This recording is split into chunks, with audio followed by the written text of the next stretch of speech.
नमो सिद्धाणं नमो आर्याणं नमो वज्झायाणं नमो लोये सौवसाहनं मङ्गलं भगवान् वीरो मङ्गलं गौतमो गणी मङ्गलं कुन्दकुन्दार्यो जैनधर्मोऽस्तु मङ्गलं सर्वमङ्गलमाङ्गल्यं सर्वकल्याणकारिकं प्रदानं सर्वधर्माणां जैनं जयतु शासनं जैनं जयतु शासनं सर्वव्यापैकचिद्रूप सर्वोपाये परात्मने सोपलब्धिप्रसिद्धाय ज्ञानानन्दात्मने नमः।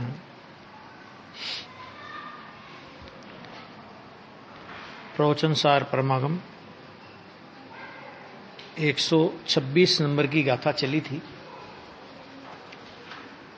और उस गाथा में आचार्य भगवान ने ये कहा था तो बंध मार्ग में और मोक्ष मार्ग में आत्मा अकेला ही कर्ता करण कर्म और कर्म फल है, यानी संसार में भटकाने वाला और संसार से पार उतारने वाला आत्मा स्वयं है।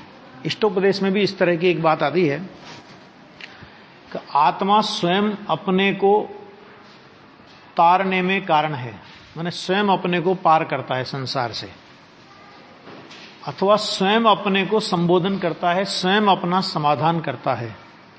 तो अपना गुरु भी आत्मा है ना। पर नहीं, ऐसा नहीं करे, राग द्वेष मोह रूप परिणमन करे तो अपना शत्रु भी आत्मा है ना। आत्मा का शत्रु भी आत्मा और आत्मा का गुरु भी आत्मा, आत्मा का अपकारक भी आत्मा और आत्मा का उपकारक भी आत्मा। यानी हम अपने स्वभाव को भूलकर अपना अपकार करने में हमने कोई कसर नहीं रखी। सिद्ध समान सदा पद मेरो, ऐसा जिस आत्मा का स्वभाव हो और उसको इस नौ द्वार बहे घिनकारी ऐसी देह में रहना पड़े, ख्याल में है कि नहीं है? ना कोई वीआईपी जेल भी नहीं है ना ये तो, जो मनुष्य का शरीर, अरे देवगति का शरीर तो चलो समझ लो सब तो धातु रहित होता है, बाकी तीन गति के शरीरों की तो स्थिति भी अपन देख लें तो कैसी स्थिति है उनकी। तीन लोक का नाथ भगवान आत्मा है कि जिसे नमन करने योग्य पुरुष भी नमन करते हैं। पंच परमेष्टि को हम नमन करते हैं, लेकिन पंच परमेष्टि किसको नमन करते हैं? कि अपने शुद्धात्मा को नमन करते हैं। जिनका हम ध्यान करते हैं वे ध्यान करने योग्य पुरुष भी उस तत्व का ध्यान करते हैं। ऐसा आत्मा अपना है, वे अपने आत्मा का ध्यान करते हैं, हमें अपने आत्मा का ध्यान करना। लेकिन तत्व कितना उत्कृष्ट और दशा कैसी, तो ये दशा किसने की कि ये अपने अज्ञान से हमने ही अपनी कब्र खोदी है, कोई दूसरा नहीं है। क्या करें साहब, कर्म का बहुत तीव्र उदय है ना। और स्तुतियों में आता है कि मैं अकेला था और ये 8 कर्म मिलकर के आए और इन्होंने मेरा बहुत बुरा हाल किया, हे साहब मेरी अर्जी सुनो, है ना। ये सब व्यवहार के कथन कितने ही आवे, लेकिन सच्चाई ये है कि अपनी गलती से अपन भटके हैं। और ज्ञान दशा में भी जब आत्मा के उद्धार की दशा में जीव आया तो उस ज्ञान दशा में भी अपना कल्याण, अपना आत्मा ही अपनी ज्ञान दशा का कर्ता, करण, कर्म और कर्म फल, ये सब आत्मा है। ये चर्चा अपनी हुई थी। इसमें एक फुटनोट रह रहा था जरा, ये भाना अनुभव करना आया था नहीं। देखो अंतिम पैरा थोड़ा सा लेंगे फिर से दोबारा, लेकिन पहले ये भाव वो पढ़ते अपन। भाना यानी अनुभव करना, आत्मा को भाने की बात आई थी ना कि समझना, चिंतवन करना, ये उसका अर्थ है। फिर कहा किसी जीव का, फुटनोट देखिए इसमें 2 नंबर का फुटनोट है कि किसी जीव का यानी अज्ञानी या ज्ञानी का, ठीक, पर के साथ संबंध नहीं है।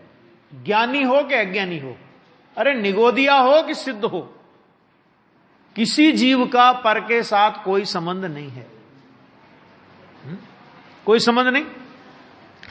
बंध मार्ग में आत्मा स्वयं निज को निज से बांधता था, माने आत्मा अपने आप को अपने आप से बांधता था, मैंने अपने विकार से अपने को बांधता था।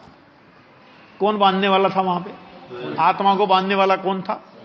देखो, 8 कर्म का बंधन तो उस अपने विकार का प्रतीक है कि ये जीव विकार कर रहा है। जैसे किसी अपराधी को हाथ में हथकड़ी और पैरों में बेड़ी पहनाई जाती है, तो हथकड़ी और बेड़ी अपराध है या अपराध का प्रतीक है? क्योंकि अपराध, हथकड़ी बेड़ी यदि अपराध होवे तो हथकड़ी बेड़ी पहनाने के लिए सबसे पहले पुलिस वाला अपने हाथ में लेता है उसको, तो सबसे पहले तो वो अपराधी हो गए। कि वो अपराध नहीं है, अपराधी को हथकड़ी बेड़ी देखी जाती है, मैंने हथकड़ी बेड़ी से हम ये अनुमान करते हैं कि ये अपराधी है, क्योंकि अपराधी के बिना हथकड़ी बेड़ी किसी को नहीं बांधी जाती। एक बात ठीक, और हम वहां तो इस बात को समझते हैं, और यहां जब कर्म की बात आती है तो जिनागम में जीव के विकार का कथन कर्म की ओर से किया गया, समझाना था जीव के विकार को, और निमित्त नैमित्तिक संबंध में कर्म की ओर से बात आई, तो जिनागम ने भी व्यवहार नय से निमित्त का ज्ञान कराने के लिए कर्म का बहुत प्रकार का वर्णन किया। तो अज्ञानी ने सारा दोष कर्म के ऊपर डाल दिया, मैं क्या करूं, ऐसे ही कर्म का उदय है ना? किसी को बोलो धर्म कर्म करने की बात बोलो ना, तो बहुत बहाना मारता है जीव, क्योंकि एक तो धर्म करने की रुचि नहीं, और बहाना, अरे साहब क्या करें, हमारे तो दर्शन मोहनी कर्म का तीव्र उदय है। हम तो आत्मा की बात सुने तो भी हमको समझ में नहीं आ सकती, वो तो हमारे तो मिथ्या तो जा ही नहीं सकता, हम तो हमारा तो, हमको तो कर्म का तीव्र उदय है ना। संयोगों में कभी नहीं सोचता मेरा कर्म का तीव्र उदय है,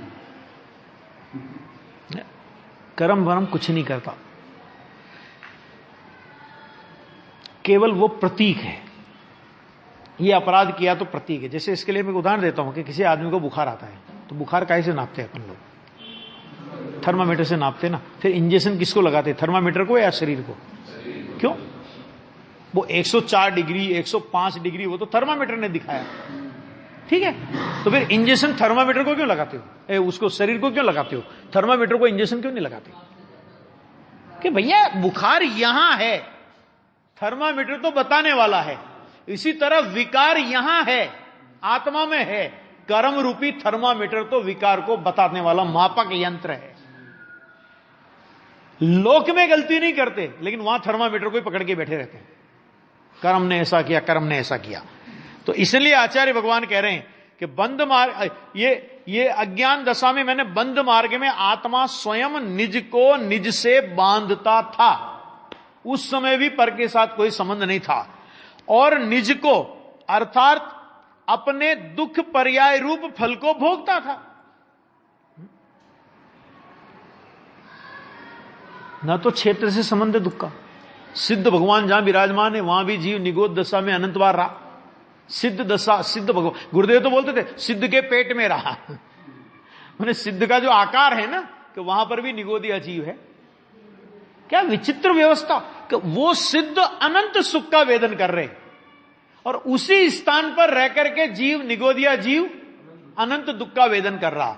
सिद्ध का सुख वो भी अनुपम, सिद्ध भगवान भोगते हैं, और केवली भगवान वो सिद्ध भगवान ही जानते हैं। सिद्ध की तुलना के अनुपम गति, अनुपम गति को प्राप्त है। सिद्ध से किसी की तुलना की जा सके ऐसा नहीं है। सिद्ध कैसे कि सिद्ध सिद्ध जैसे ही, जैसे सिद्ध का सुख अनुपम है, ऐसे निगोदिया का दुख भी अनुपम है। आ गया? निगोदिया के दुखों की भी आप किसी से तुलना नहीं कर सकते।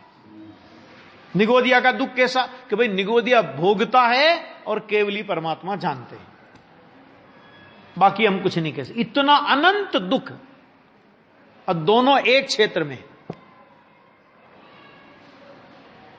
कोई असर तो होता होगा ना थोड़ा बहुत तो, कि सिद्ध भगवान अपने घर में भी कोई अपन भोजन कर रहे हो बढ़िया बैठ करके, कोई भी आदमी आवे अपने घर में, तो एक सामान्य शिष्टाचार तो नहीं होता अपना? इतना सामान्य शिष्टाचार होता है भाई साहब, थोड़ा भोजन करिए, टाइम हो गया भोजन का। सामान्य शिष्टाचार होता है कि नहीं होता? होता है। और सिद्ध भगवान इतने भी शिष्टाचारी नहीं है, हैं? कि खुद अनंत आनंद की गटागटी किए जा रहे हैं और वहीं निगोदिया दुखी है। और ऐसा भी नहीं कि उनके ज्ञान में नहीं है, हो गए पता ही नहीं पड़ा साहब, मुझे तो पता ही नहीं था ज्ञान में। क्यों? कि अरे भाई, अगर वो स्वभाव की विराधना के फल में भी उस जीव को सुखी कर दे तो वो सिद्ध भगवान कहलाने लायक नहीं है। शरण जो अपराधी को दे, अरे अपराधी वह भगवान। यहां अपराधी को शरण देने वाला भगवान भी अपराध की अनुमोदना की ना, कि उसने स्वभाव की विराधना की और भगवान उसे सुखी कर दे। इसका मतलब क्या हुआ कि विराधना करते हुए भी उन्होंने उसे सुखी किया, माने उन्होंने उसके विराधना की अनुमोदना कर दी कि ठीक है कोई बात नहीं, तेरी विराधना मैं तेरे को सुखी करता हूं, चल कोई बात नहीं। ये नहीं है व्यवस्था। अज्ञान दशा में हो चाहे ज्ञान दशा में हो, वो अपना दुख वो आप भोगेगा।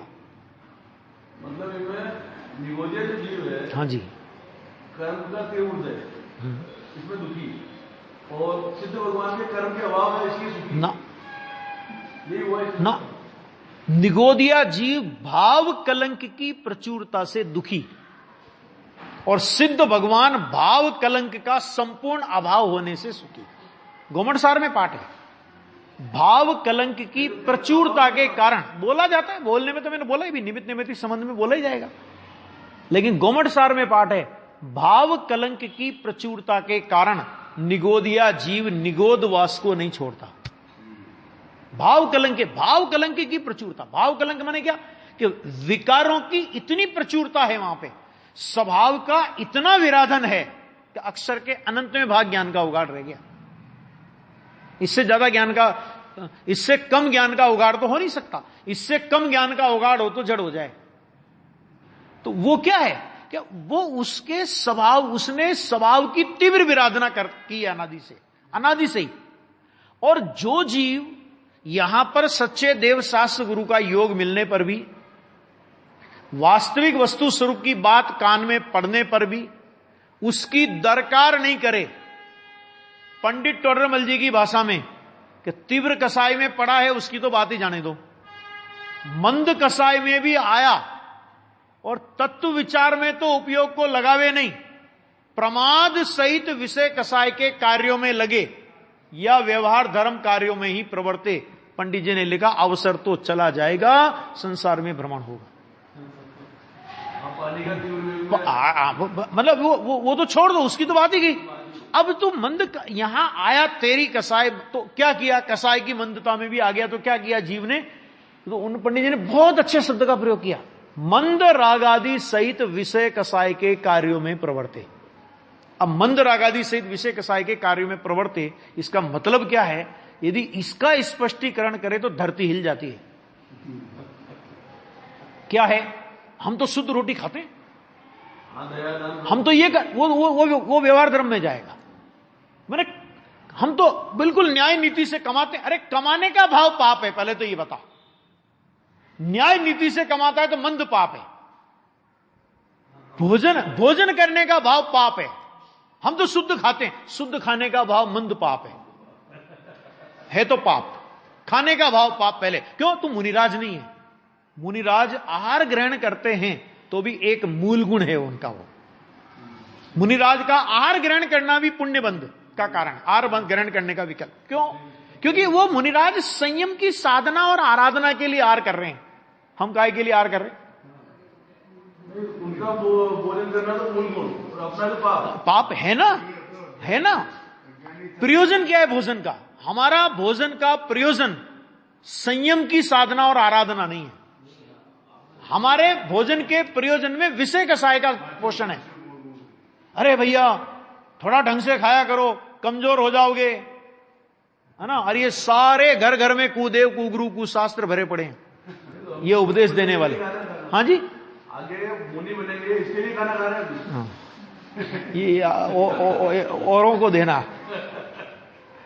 समझ में आ गया कि नहीं आ गया? कहने का मतलब क्या कि भाव। दूसरा फिर क्या लिखा कि भाई हमने तो बहुत व्यवस्था कर ली अपनी। क्या व्यवस्था कर ली कि अपने मुमुक्षु समाज के इतने संकुल बन गए, हमने सब जगह अपना एक एक कमरा रिजर्व करा लिया। 12 संकुल हैं, 12 महीने हम एक एक जगह घूमते जाते हैं।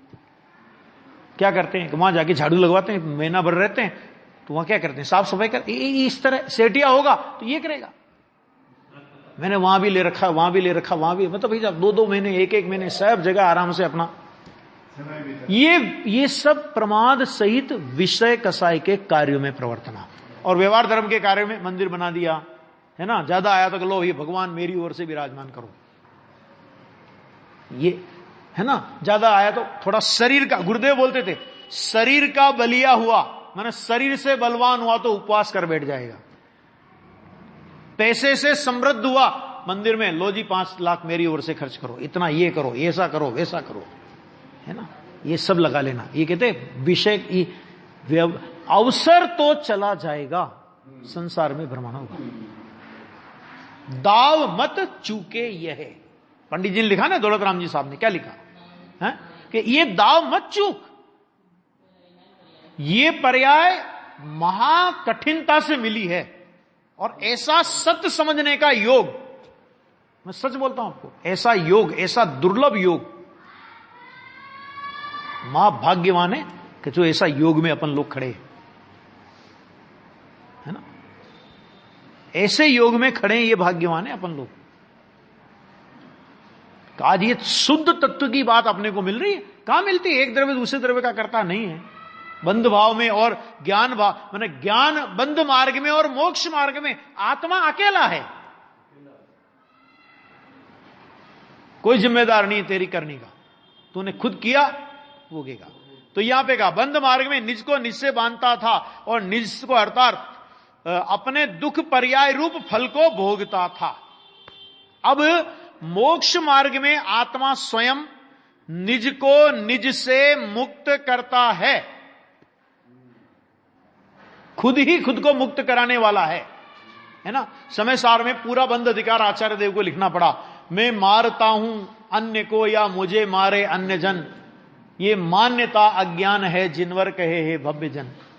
मैं बचाता अन्य को मुझको बचावे अन्य जन, ये मान्यता अज्ञान है जिनवर कहे हे भव्य जन, है ना।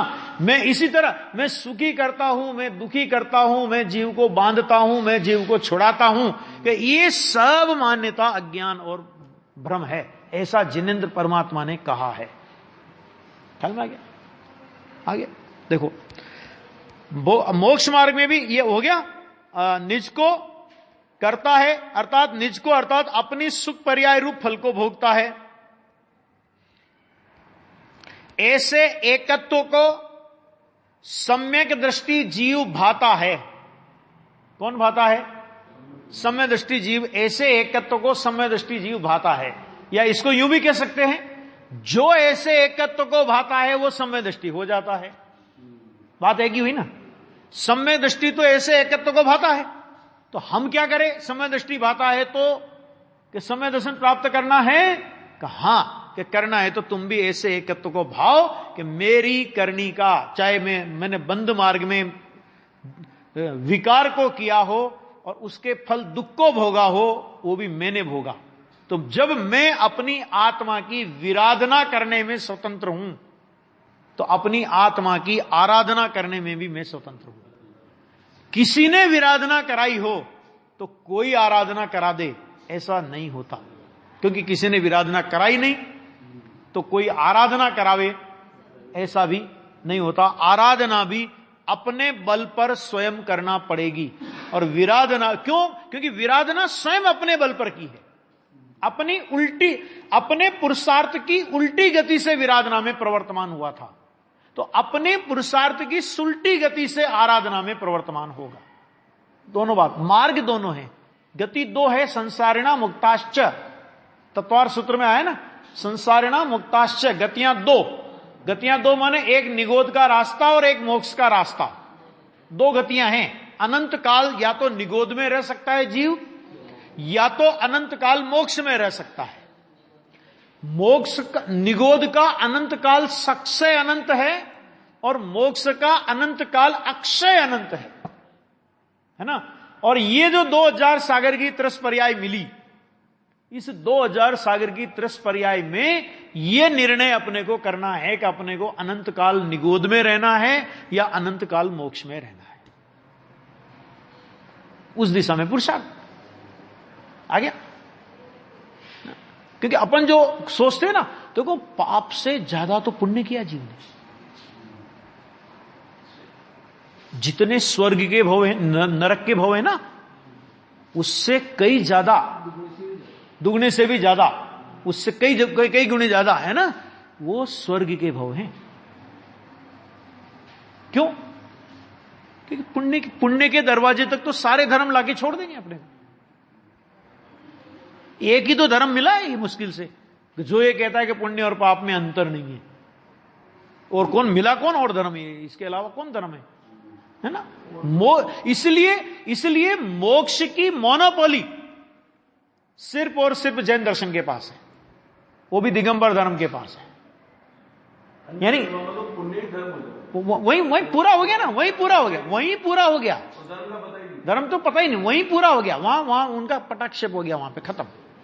देखो ये कह रहे हैं, अनुभव करता है सुख पर्याय रूप फल को, वो ऐसे एकत्व को सम्यक दृष्टि जीव भाता है, अनुभव करता है, समझता है, चिंतन करता है। मिथ्या दृष्टि इससे विपरीत भावना वाला होता है। सम्यक दृष्टि और मिथ्या दृष्टि में तो 36 का आंकड़ा है ना। दो तरह के आंकड़े होते हैं ना, एक 36 का आंकड़ा और एक 63 का आंकड़ा। तो मिथ्या दृष्टि और सम्यक दृष्टि के तो 36 का आंकड़ा है। या तो मिथ्या दर्शन रहेगा या तो सम्यक दर्शन रहेगा। देखो राग और वीतरागता एक साथ एक पर्याय में रह सकती है।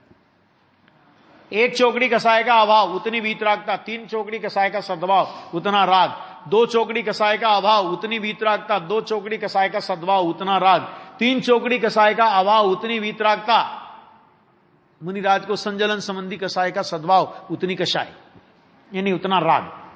लेकिन मिथ्या दर्शन सम्यक दर्शन कभी साथ नहीं रह सकता। इनमें इनका जो विरोध है वो अंधकार और प्रकाश जैसा विरोध है। आगे ये नहीं रह सकते साथ में। तो ये यहां पर बात आई थी।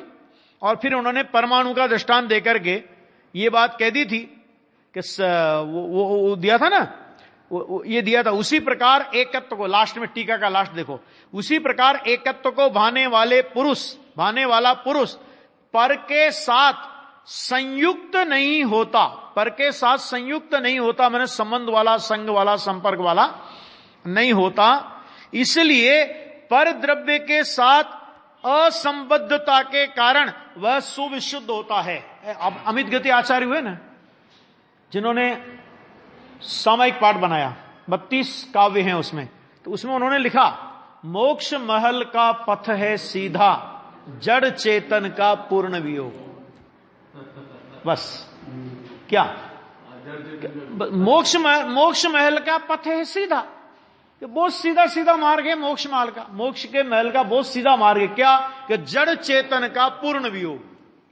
तो पहले क्या होता है कि पहले दृष्टि में जड़ का वियोग होता है, अर्थात पहले दृष्टि में यह स्वीकार आता है कि इस जड़ के साथ मेरा कोई संबंध नहीं है। और जहां दृष्टि में ऐसा स्वीकार आया तो फिर परिणमन में भी जड़ के साथ के संयोग का अल्प काल में अभाव होकर के जीव मोक्ष में चला जाता है। जड़ चेतन का पूर्ण वियोग आ गया। तो वो यहां पे कहते हैं, इसलिए परद्रव्य के साथ असंबद्धता के कारण सुविशुद्ध होता है। और कर्ता करण कर्म तथा कर्म फल आत्मा रूप से भाता हुआ वह पुरुष पर्यायों से संकीर्ण यानी खंडित नहीं होता। वो क्या करता है कि पर्यायों को तो अंतर में डुबो देता है, वो भी आ रहा है। इसलिए वह पर्यायों के द्वारा संकीर्ण न होने से सुविशुद्ध होता है। अब इसी बात को आचार्य देव एक 7वां नंबर का कलश है इसमें, उस 7वें नंबर के कलश के द्वारा अब श्लोक द्वारा इसी आशय को व्यक्त करते हुए करके शुद्ध नय की महिमा करते हैं। किसकी महिमा कर रहे हैं? शुद्ध नय की महिमा कर रहे हैं। आया? क्यों? क्योंकि शुद्ध नय उस त्रैकाली ध्रुव तत्व को बताता है कि जिस त्रैकालिक ध्रुव तत्व में पर का तो प्रवेश है ही नहीं, पर्याय का भी प्रवेश नहीं है, ऐसे ध्रुव तत्व को बताने वाला शुद्ध नय है। और उस ध्रुव तत्व के आश्रय से हमारे सारे मनोरथ सिद्ध होते हैं। सम्यक दर्शन से लेकर सिद्ध दशा तक की प्राप्ति का एकमात्र उपाय यदि कोई है तो उस ध्रुव चैतन्य सत्ता का अवलंबन है। तो जिस ध्रुव चैतन्य सत्ता का अवलंबन हमारे सर्व मनोरथों को सिद्ध करता है, उसको विषय करने वाला जो नय है, विषयी जो नय है, आचार्य भगवान कहते हैं कि उसकी महिमा करते हैं। देखो, जिसने अन्य द्रव्य से भिन्नता के द्वारा, पहला प्रश्न, पहली बात, अन्य द्रव्य से भिन्नता के द्वारा, अभी तक हम क्या करते हैं? अभी तक हम अन्य द्रव्यों में अपनापन मानते हैं कि नहीं, हम तो नहीं मानते। कि देखो, भगवान की पूजा में अपन ने बोला, क्या बोला? जड़ चेतन की सब परिणति प्रभु अपने अपने में होती है, बोले अपन। और अनुकूल कहे, अब जड़ की परिणति कैसी भी होवे, लेकिन किसी जड़ की परिणति को अनुकूल मान लेते हैं, किसी जड़ की परिणति को प्रतिकूल मान लेते हैं और रागादि भाव किया करते हैं। हमने बोला जड़ चेतन की सब परिणति प्रभु अपने अपने में होती है, और बहुत राग से, बहुत लय से, बहुत भक्ति भाव से अपन ने गाया। समझना, उदाहरण, गाया और 1000 लोग मान लो विधान में बैठे हो, और जब मंदिर से बाहर निकले तो किसी आदमी ने यह भी नहीं कहा कि वाह साहब बहुत बढ़िया गाया, तो अंदर में कैसा फील करते अपन? कैसे लोग हैं? हम गला फाड़ फाड़ के चिल्लाए जा रहे हैं, किसी के पास 2 प्रशंसा के शब्द नहीं है, एक। और अगर किसी ने प्रशंसा कर दी तो अंदर में अभिमान का पावर चढ़ता है। अरे वो प्रशंसा की तो वो प्रशंसा की या तुझे गाली दी? क्यों? क्योंकि तेरे गाने की, तेरे बोलने की प्रशंसा वो वास्तव में तो भाषा वर्गणा की प्रशंसा है। प्रशंसा हो रही है भाषा वर्गणा की, और प्रसन्न हो रहे हैं आत्माराम। विचार करो जरा, आया कि नहीं आया सामने? प्रशंसा किसकी? भाषा वर्गणा की। तो ये तो समझो कि उसने तुम्हें आत्मा नहीं माना।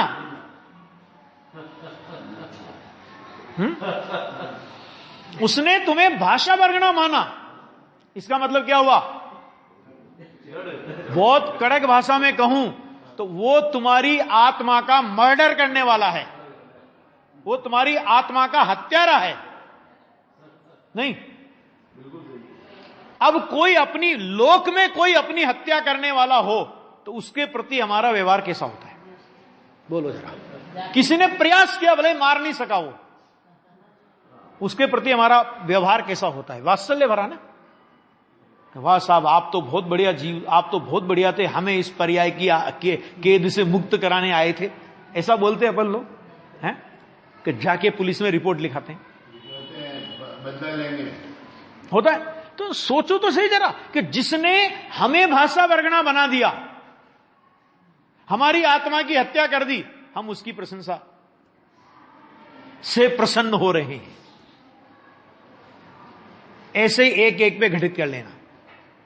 शरीर की सुंदरता को देख करके कोई हमारी प्रशंसा करे, अरे साहब आप तो, क्या हुआ भाई साहब? उसने आपको आहार वर्गणा बना दिया। अरे साहब आपका क्या चिंतन है, उसने आपको मनोवर्गणा बना दिया। क्यों? चिंतन मन का काम है। आया कि नहीं? सोचो जरा, सोचो तो। वाह साहब आपके तो गजब ठाट बाट है, उसने आपको कारमान वर्गणा बना दिया। क्योंकि जो बाहर का ठाट बाट है ये साता वेदनी का है, आत्मा का क्या है इसमें? एक एक एंगल से विचार तो करो जरा, कितना भयंकर पाप हम प्रति समय खुद कर रहे हैं, ऐसा मान रहे हैं, और मानने के बाद जो इस बात का समर्थन कर रहा है या जो इस बात को पुष्ट कर रहा है, हम उसके प्रति भी मेहरबान है। तो क्या हुआ? करेला कड़वा ऊपर से चढ़ा नीम, गृहीत मिथ्यात्व हुआ। अकेला गृहीत मिथ्यात्व ये नहीं है कुदेवादी को मानना ही। अरे हमारी विपरीत मान्यता का पोषण करने वाला कोई भी हो, अगर हमें वो अच्छा लगता है, हमें उस मान्यता का पोषण किया, वो सब गृहीत मिथ्यात्व के अंतर्गत जाते हैं। उपवास किया और किसी ने प्रशंसा नहीं की तो मुंह खराब, किसी ने प्रशंसा कर दी तो वाह साहब, आपका तो वास्तव में क्या भाव है धर्म के प्रति। सोच लेना एक एक में कि कितना पुण्य, जितना पुण्य उपवास से कमाया था, थोड़ी कमाया होगा, मंद कसाय होगी तो कमाया होगा, उससे ज्यादा मिथ्यात्व का पाप बांध लिया। कौन समझे अभी? ये कह रहे हैं यहां पे, देखो, जिसने अन्य द्रव्य से भिन्नता के द्वारा आत्मा को एक और हटा लिया है। कितनी बढ़िया बात। अर्थात पर द्रव्यों से अलग दिखाया है। किसने? शुद्ध नय ने दिखाया ना। सब पर द्रव्यों से भगवान आत्मा को अलग दिखा दिया, सब पर द्रव्य से। तथा जिसने समस्त विशेषों के समूह को, आया था अभी चार भाव, चार भाव की चर्चा चल रही थी ना, है?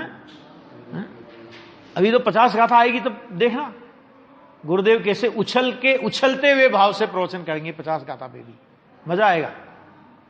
उसमें क्या कहा? चार भाव को परद्रव्य परभाव इति हेयम। गुरुदेव बोले अभी तो पुण्य को हे कहे तो जीव को पसीना उतरता है, यहां तो क्षायिक भाव को हे कह रहे हैं। क्यों? क्योंकि वो आश्रय करने लायक नहीं है।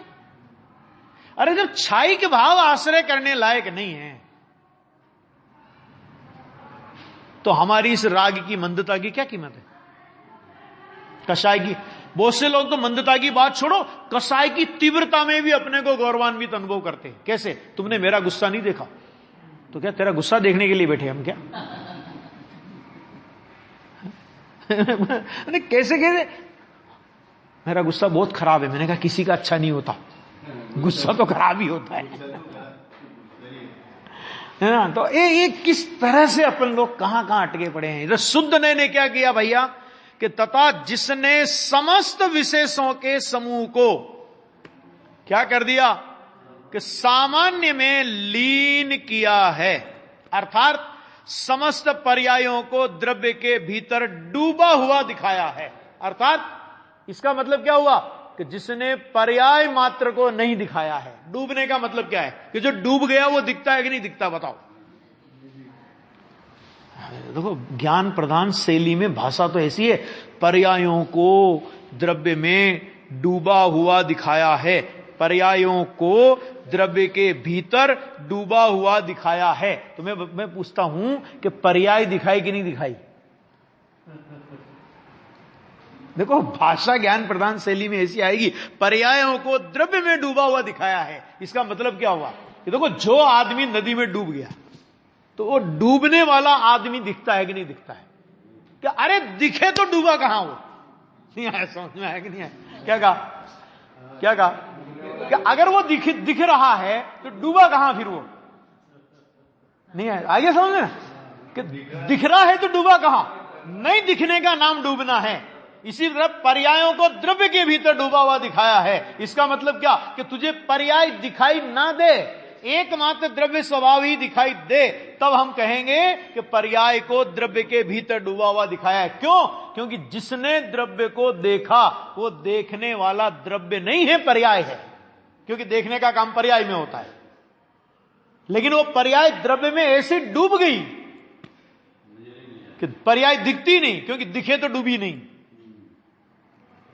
आया?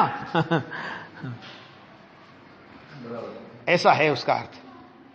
अर्थात समस्त पर्यायों को द्रव्य के भीतर डूबा हुआ दिखाया है।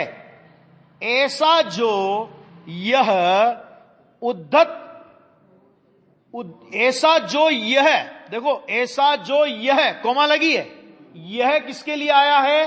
शुद्ध नय के लिए। यह ऐसा जो यह, कैसा जो यह कि जिसने परद्रव्यों से आत्मा को भिन्न किया है, जिसने पर्यायों को द्रव्य के भीतर डूबा हुआ दिखाया है, अर्थात पर्याय मात्र को नहीं दिखाया है, त्रिकाली ध्रुव को ही दिखाया है। ऐसा जो यह माने जो शुद्ध नय है वो कैसा है तो उसके बाद कहते हैं कि उद्धत, अब ये मोह के विशेषण है यहां से। तो उद्धत कैसा है? उद्धत माने नटखट, बोलते नहीं बोलते, ये बड़ा उद्धत है, माने बड़ा उदंडी है ना। अपनी भाषा में बोले, ठेठ राजस्थानी में बोले तो बड़ा बदमाश है, शरारती है, बोलते नहीं बोलते ऐसा। ये उद्धत मोह की लक्ष्मी को, वाह वाह, मोह की भी लक्ष्मी होती, अलंकारिक भाषा है। मोह की लक्ष्मी, क्योंकि लूटेगा ना, तो लूटेगा तो किसे लूटेगा? नहीं, लूटने वाला किसको लूटता है? कि साहब आज एक डाका पड़ा के, किसके यहां पड़ा के? एक भिखारी के यहां पड़ा के। क्या चोरी गया? कि एक टूटी हुई लकड़ी और फूटा सा कटोरा चोरी गया। लिखो रिपोर्ट। लिखने वाला भी कहेगा जा घर जा, वो गया भिखारी लूटने के। अरे मोह की लक्ष्मी, लक्ष्मी क्यों कह रहे हैं वहां पे? कि देखो मोह का भी इतना गजब का प्रभाव रहा कि अनादि काल से 3 लोक का नाथ होने पर भी इसने धूल चटा दी मोह आत्मा को, नहीं चटाई। निगोद में भटका, यहां भटका, वहां भटका, वहां भटका, वहां भटका। तो कौन से किसके कारण से भटका वो? कि इस मोह के कारण। मैंने मोह की रिद्धि को, मोह की शोभा को, मोह की शोभा क्या है? कि मोह की शोभा यह है कि वो आत्मा को नहीं जानने देती। क्योंकि मोह की शोभा, शब्द देखो कितने गजब। जैसे पंडित टोडरमल ने नहीं लिखा मोह की महिमा, तो वहां के मोह की महिमा बताना है क्या? महिमा बता करके मोह को महिमा मंडित करना है क्या? कि बताना क्या है कि देखो मोह की क्या गजब की महिमा है कि ये जीव जो जानता है वो मानता नहीं। जान रहा है कि मरने पर शरीर और आत्मा भिन्न होंगे, लेकिन यहां पर शरीर और आत्मा से भिन्नता नहीं कर सकता। गुरुदेव श्री बोलते थे, शरीर तो तुझे छोड़ेगा, लेकिन तू शरीर को दृष्टि में से छोड़ दे, इसकी बलियारी है। दृष्टि में पहले छोड़ दे, शरीर तो छूटेगा, अपने कालक्रम में छूटेगा, वो तुझे छोड़ के जावे, इसमें क्या दम है? उसकी विद्यमानता रहते हुए तू दृष्टि में से उसे छोड़ दे, ये बलियारी है। शरीर तुझे छोड़ेगा, इसमें तेरा कल्याण नहीं होगा, नया शरीर मिल जाएगा। लेकिन यदि तूने शरीर को छोड़ा तो तेरा कल्याण होगा, तुझे अशरीरी दशा मिलेगी। अभी क्या करना है नक्की करो। ये इस अर्थ में आया। रिद्धि, मोह की भी रिद्धि है ना, वो भी संपत्तिवान है ना, संसार में भटकाता है ना वो भी, ऐसा ये है। को लूट लेने वाला, लूट लेने वाला माने मोह को परास्त कर देने वाला। मतलब ये लक्ष्मी शोभा, ये क्यों कह रहे हैं कि मोह भी बहुत बलशाली है। नियम सार में ऐसा लिखा, पाप रूपी दुष्ट बहादुर शत्रु सेना की ध्वजा को लूटने वाला कौन है? कि भगवान आत्मा। ये नियम सार की शैली है। पाप रूपी वीर बहादुर शत्रु सेना की ध्वजा को लूटने वाला। बहादुर क्यों कहा उसे? समय सार के संवर अधिकार का पहला कलश पढ़ना, उसमें लिखा कि आश्रव को ऐसा गर्व हो गया था कि अनादि से लेकर आज तक मैंने बड़े बड़े मानधाताओं को धूल चटाई है। 9वें ग्रेवक से लाकर के सीधा निगोद में, 9वें ग्रेवक से लाकर के निगोद तक में पटक दिया है। मेरे खिलाफ विद्रोह करने वालों, तुम्हारी संख्या गिनती की है। मोह ये कहता है कितनी गिनती की? कि 6 महीने 8 समय में 608 जाते हो। 6 महीने 8 समय में मोक्ष जाते हैं 608। मैं बताऊं निगोद कितने जाते हैं? गिनती है? गिनती है? अरे मोक्ष जाने वालों की गिनती है, अंगुलियों पे गिनने लायक हैं। इकाई दाई सैकड़ा में निपट जाते हैं। निगोद जाने वाले कितने बताओ? अनंत है ना। तो कहते ऐसे बड़े बड़े लोगों को भी, ऐसे मोह को जो गर्व से गर्वित हो रहा था, जिसने एक क्षण में परास्त कर दिया, वो संवर जगत विजयी संवर है। ऐसा करके उसकी महिमा की वहां पे। तो ऐसे ही यहां पे कह रहे हैं कि मोह की शोभा को लूट लेने वाला शुद्ध नय है। आ गया है ना। मैंने डाकू के घर डाका डाला है, शुद्ध नहीं। ये हुआ ना इसका मतलब? नहीं है? डाका डाला मतलब उसकी संपत्ति जब्त कर ली, उसको तहस नहस करके रख दिया। शुद्ध नहीं तो खुद डाकू है। लूटने वाला, तो लूटने वाला मतलब लुटेरा है। ये बुराई के अर्थ में नहीं कह रहे हैं। लुटेरा शब्द लूट लेने वाला, अपन लूट लेने वाला किसको समझते हैं? कि जो बुरा हो उसको लूट लेने वाला समझते हैं, है ना? अरे ये बुरा तो मोह था, उसको लूट लिया माने उसको सबक सिखा दिया, माने उसको सीधा कर दिया, माने मोह को निर्मोह में परिणमन करा दिया। ये अर्थ है उसका। शुद्ध नय है तो शुद्ध, ऐसा जो शुद्ध नय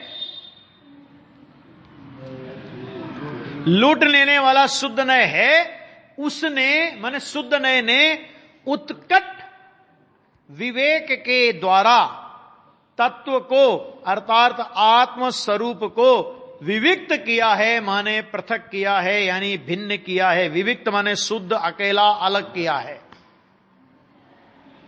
अज्ञानी अपने को अशुद्ध मानता था, शुद्ध ने उसका स्वरूप बताया।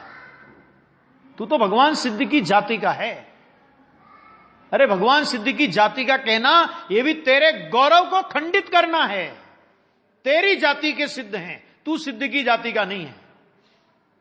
क्या कहा? तेरी जाति, क्योंकि सिद्ध तो तेरे में से आए ना। ध्रुव स्वभाव में से सिद्धत्व की पर्याय आई, लेकिन क्या करें, प्रगट के द्वारा अप्रगट को समझाया जाता है। त्रिकाली का गौरव इसमें नहीं है कि उसकी तुलना सिद्ध के साथ की जाए। त्रिकाली का गौरव तो उसमें है कि उसके साथ सिद्ध की तुलना की जाए। नहीं आया समझ में? आया कि नहीं? क्या महावीर जी, किसके साथ? सिद्ध के साथ हमारी तुलना नहीं, हमारे साथ सिद्ध की तुलना। क्यों? क्योंकि सिद्ध त्रैकालिक ध्रुव तत्व सिद्ध दशा से भी कहीं अधिक है, क्योंकि सिद्ध दशा एक समय की पर्याय है और यह त्रिकाली ध्रुव वो तत्व है कि जिसमें से ऐसी अनंत पर्याय निकलती रहेंगी। सोगानी जी के द्रव्य दृष्टि प्रकाश का 7वां नंबर का बोल है। देखो जरा, सिद्ध दशा से भी मैं अधिक हूं, क्योंकि सिद्ध दशा तो एक समय की पर्याय है और मैं तो ऐसी ऐसी अनंत पर्यायों का पिंड हूं। क्यों? आत्मा के आश्रय से सिद्ध दशा आएगी या सिद्ध दशा के आश्रय से आत्मा है? ये बताओ। आत्मा के आश्रय से सिद्ध दशा आएगी ना, तो बड़ा कौन हुआ? सिद्ध दशा सादी अनंत, भगवान आत्मा अनादि अनंत। सादी अनंत भी संतान प्रवाह, वैसे एक समय की पर्याय। इस तरह अपना आत्मा का गौरव, अपने स्वभाव का गौरव सिद्ध से भी अधिक अपने आत्मा के स्वभाव का गौरव आवे, तब सम्यक दर्शन होता है। सामान्य बात नहीं है, बहुत उत्कृष्ट बात है, बहुत गजब का कलश है ये, बहुत गजब का विविक्त किया है ना। अब ये हो गया, टाइम हो गया बस। अब इसके बाद आगे और अपना जो एक कलश है वो आगे चलेगा, और जिसमें इस अधिकार की, मैंने शुद्ध द्रव्य सामान्य अधिकार की आचार्य देव पूर्णाहुति करेंगे। इसका वर्णन आगे चलेगा।